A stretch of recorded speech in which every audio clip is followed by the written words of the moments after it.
Salut tout le monde, bienvenue sur cet épisode 17 de la série de présentation d'assets. Ça fait un petit moment que j'ai pas créé de nouvel épisode, donc je suis content de vous retrouver aujourd'hui. On a une asset au programme qui a l'air très intéressante, je l'ai pas encore regardé de mon côté, donc ça va vraiment être une découverte avec vous. Cet asset, c'est Mega Fantasy Props Pack, donc c'est un pack de modèles 3D qui contient plus de 280 préfabs. Donc vous aurez des maisons, des props, donc des éléments de décor en fait. Vous avez aussi certains éléments qui vont vous permettre de créer de grandes maisons ou carrément des châteaux. Donc avec plusieurs morceaux différents que vous allez pouvoir assembler. Donc je pense que les screenshots que vous voyez sur la page de l'asset parlent d'eux-mêmes. Donc on va découvrir ça ensemble aujourd'hui. C'est une suggestion que j'ai vue sur le Discord de la tuto NTFR pour ceux qui ne seraient pas au courant. Ça fait quelques semaines maintenant que ce Discord est ouvert et il est ouvert évidemment à tout le monde. Vous avez un lien dans la description pour nous rejoindre. On est presque 300 membres depuis la création. Vous pouvez venir sur ce Discord pour parler de tout et de rien avec d'autres membres, jouer avec d'autres membres ou encore parler de Unity 3D ou éventuellement si vous avez besoin de quelques conseils, on peut aussi vous en fournir sur le Discord. Bref, comme je le disais, c'est sur ce Discord que j'ai vu cette suggestion, quelqu'un l'a recommandé, notamment pour la série Créer un RPG, mais bien évidemment on peut l'utiliser un petit peu pour tout. Mais c'est vrai que en voyant les screenshots, on peut vraiment voir que l'ambiance respecte vraiment celle d'un RPG un petit peu médiéval. Donc je pense honnêtement que c'est une très bonne idée de l'ajouter à la série Créer un RPG si vous souhaitez ajouter quelques props. Commençons par la première scène qui s'appelle Plage, tout simplement. Donc avant de commencer, j'ai vu qu'il y avait un fichier readme de l'auteur qui nous indique que pour jouer les différentes scènes exemples de manière optimale et pour avoir tous les éléments, il faut importer les dossiers Characters, Effects et Environment du standard asset. Donc je vais aller les importer rapidement. Voilà, après avoir importé les différents éléments nécessaires, donc Characters, Effects et Environnement du standard asset, on a effectivement l'eau qui est apparu qui n'était pas là avant, et il y avait quelques erreurs, notamment des scripts non présents. Donc voilà, si vous voulez essayer le pack vous-même, si vous voulez un petit peu vous le balader, pensez à télécharger le standard asset ou au moins les dossiers nécessaires, et de télécharger ensuite cet asset, donc Mega Fantasy Props Pack. Allez, on va essayer un petit peu cette scène, donc je vais appuyer sur play, on a un first person controller qui est présent dans la scène, et on peut le voir dès le début, il y a déjà plein d'éléments qui sont disponibles. Donc on a des props pour un petit peu tout, donc on a un petit peu du bois, on a des éléments pour remplir un petit peu les différentes pièces, alors c'est surtout du low poly d'après ce que je vois. Donc cette première scène est relativement basique, l'auteur a mis 3 maisons qui sont en fait les mêmes et qui sont équipées de la même façon, mais bien évidemment on peut tout modifier, c'est-à-dire qu'on peut garder uniquement la maison, ou on peut récupérer un seul élément disponible dans chaque maison, c'est tout à fait possible. On va aller voir les autres scènes, et bien évidemment il faut garder en tête que ce sont des scènes exemples, donc on peut bien évidemment ajouter ce qu'on veut, ou supprimer, ou modifier, etc.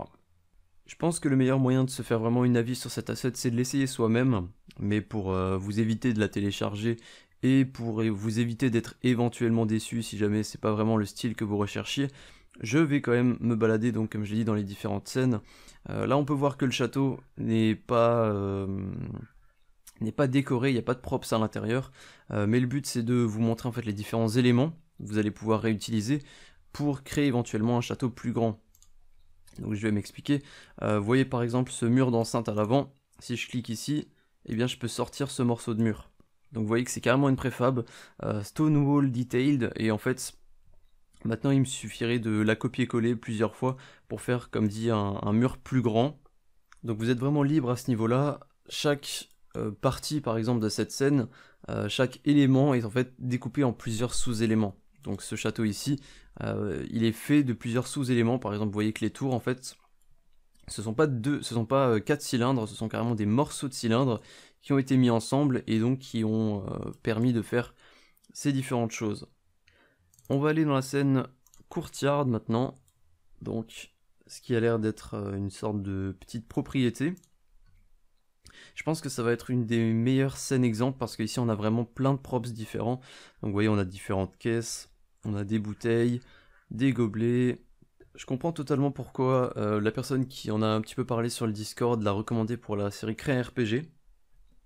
Pour être honnête, je pense même que je vais, moi, la réutiliser en off pour décorer un petit peu les différentes scènes. Il faut savoir que la série RPG n'a pas vocation à être partagée, disons, de manière importante, mais bien évidemment, à la fin de la série, donc fin de la série qui n'est pas encore prévue d'ailleurs, vous pourrez télécharger le jeu sous format exe, donc voilà, pour essayer un petit peu les différentes fonctionnalités, et pour explorer éventuellement différentes scènes que j'aurais fait.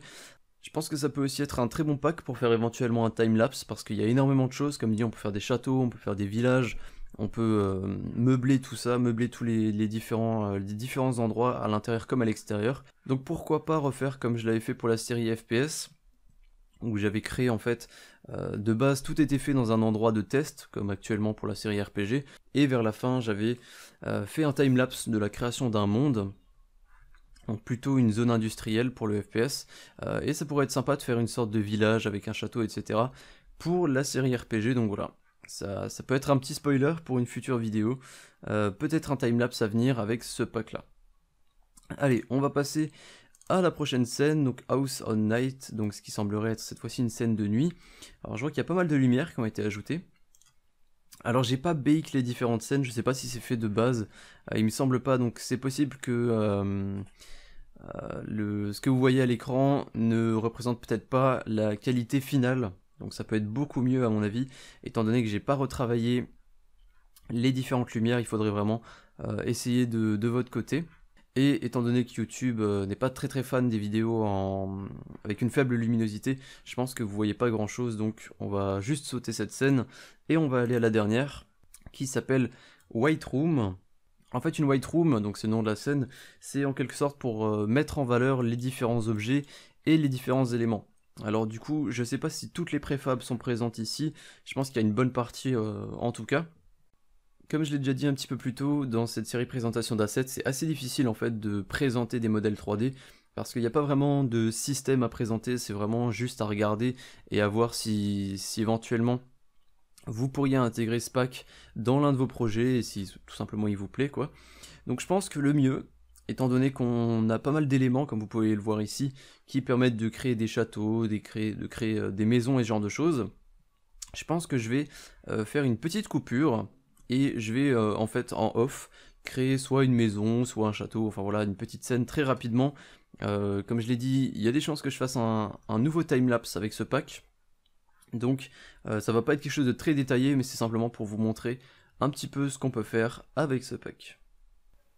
Donc nous revoilà après quelques minutes, j'ai réalisé 2 éléments assez rapidement. Je suis toujours dans la White Room, donc j'ai pas mis de sol, etc. Comme je l'ai dit, le but ici c'est simplement de vous présenter un petit peu ce qu'on peut faire, et puis pourquoi pas refaire une vidéo plutôt sur plutôt un timelapse, en faisant vraiment une belle scène avec des arbres, etc. Mais pour ce premier exemple, j'ai réalisé une tour, et j'ai récupéré une maison et quelques éléments pour voilà, vous montrer un petit peu. Alors cette tour, il faut savoir que je l'ai faite à partir de rien, du coup enfin j'avais juste les différents éléments. Donc là on a par exemple un élément ici, on a un escalier ici, il y en a d'autres qui font le tour. Donc voilà, j'ai pris tous les éléments et j'ai fait cette tour. Vous allez voir qu'il y a probablement quelques petits trucs que vous allez trouver étranges. Donc on a un accès sur le haut de la tour.